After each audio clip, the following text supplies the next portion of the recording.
Hi guys, welcome to another MTM video. Today we've got a Ford Focus that's in for a new seatbelt.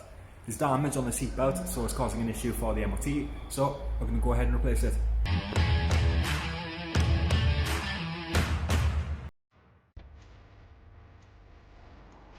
First thing you want to do is, using a diagnostic machine, is go into the airbag system and deactivate it. That way when you're working on the seatbelt and any of the wiring that's nearby, you know it's safe to work on. This is what most manufacturers recommend, but you are able to disconnect the battery, leave it for half an hour to an hour for everything to decharge, and then you can work on it. And when you're happy, roll the front seat forward so you have access, and then you can remove the door seals. You don't have to remove them completely, just tuck them out of the way whilst you're working.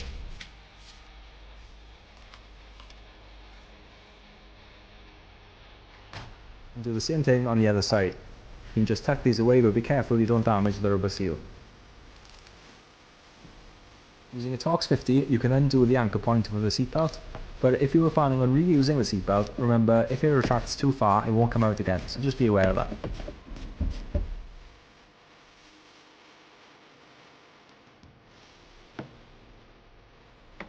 Now that the anchor point is loose, we can start to remove the panel line.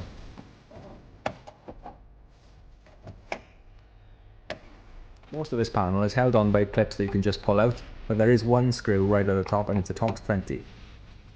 It's hidden under a little cover that says airbag, and it can be easy to miss if you haven't done one before.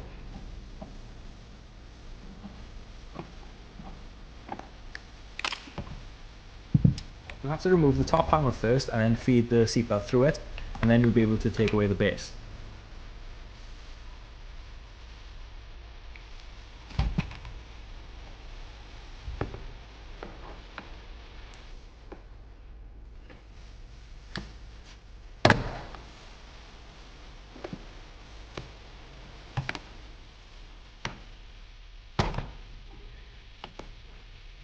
With these panels out of the way, now you can see the actual reel of the seatbelt and the Torx 50 that's holding this in as well. Before removing it, it's always a good idea to look for the wires just in case you pull anything when you're trying to take it out. But in this case, there aren't any wires going to this reel, so I can just go ahead and remove this bolt. Remember, if you take this out and you're planning on reusing the same seatbelt, you want to be careful that it doesn't retract too far. The last Torx 50 bolt is at the top of the frame on the height adjuster of the seatbelt.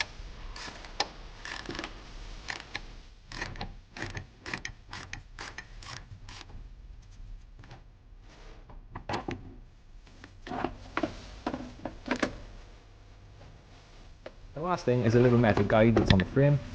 You want to move this anti-clockwise. There's little grooves that it sits in, and with a bit of wiggling it'll come out.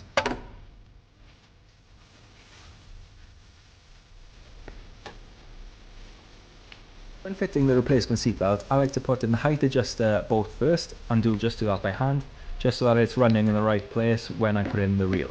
It just makes fitting a little bit easier.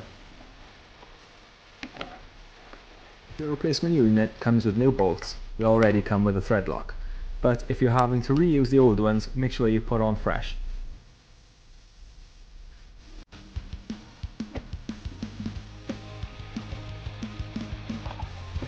Good idea before you final tighten anything is just make sure that it's running the right way, that it's not twisted, and then you can just nip up the bolts.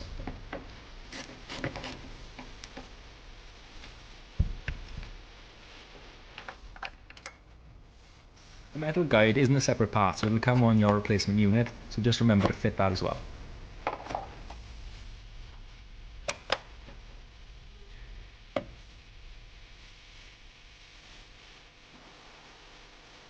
And again, when you're happy that everything's running in the right way, you can final tighten the height adjuster. When that's tight, you want to reattach the paneling. Easy to just push back on, and you remember to feed it through the height adjuster panel.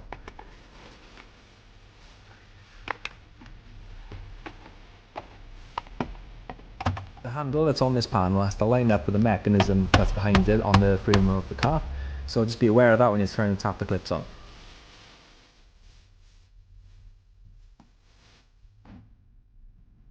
When everything's lined up and clipped in as it should be, you can just tighten up the screw that's hidden underneath this airbag clip.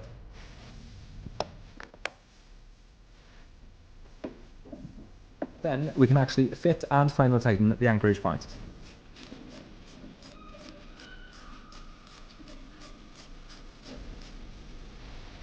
When this is done, don't forget to refit the door seals. I've seen guys forget to do this and actually close the door on the seals, damaging them, and we've had to replace them.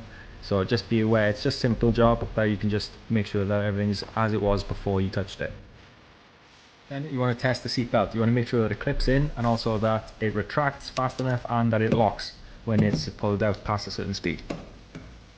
The last thing is to reactivate the airbag system and clear any trouble codes. Thanks for watching this week's video, guys. That's it for replacing the seatbelt on this Focus. So it's a relatively simple job. Some others have pretensioners built into the reels, so you'll have to deactivate the airbag when you actually go to replace those. Just keep that in mind. Every time you go to do one, check on the system just to make sure that you're able to deactivate the airbag system. Just make sure that everything's safe before you work on it. Anyway, please like, share, subscribe, click the bell for notifications when we drop a new video, and please click here to see more. Cheers.